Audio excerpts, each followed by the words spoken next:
What's up, data people?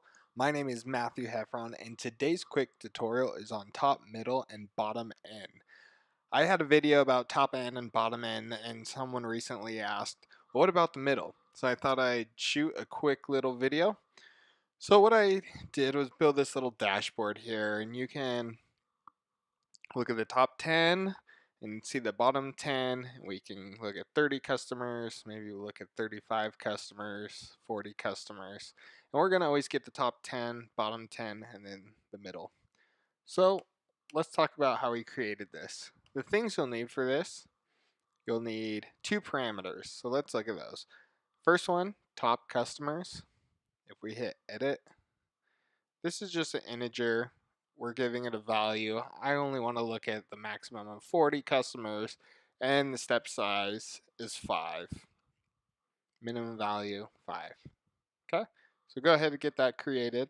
Next thing we're going to do is this top N and bottom N. So let's look at that. And this is just an integer.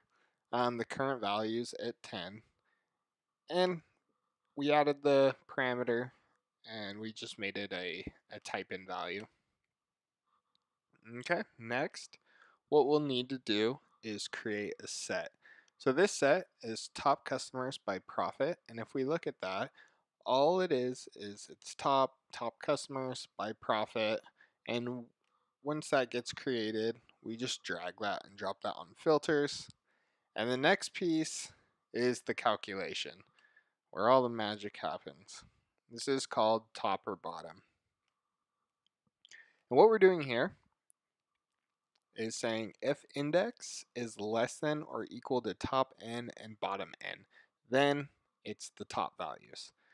So basically what we're doing here, I have it in the tooltip. You can see the index, the value is 1, index is value 2, 3, 4, 5, 6. We go down and we go up to 10, and that gives us the 10 color-coded red bars.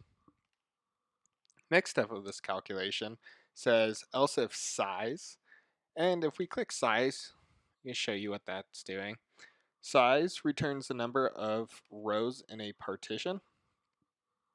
So basically for this calculation, it's returning 30. So this is saying else if 30 minus index. So if we come down here, the index is 21. So if we say 21 minus 30, right? If that's less than the top and bottom end, then give me the bottom. So that's how we get these blue bars. And then everything else is just middle. Hope you enjoyed today's quick tutorial on top, middle, and bottom end.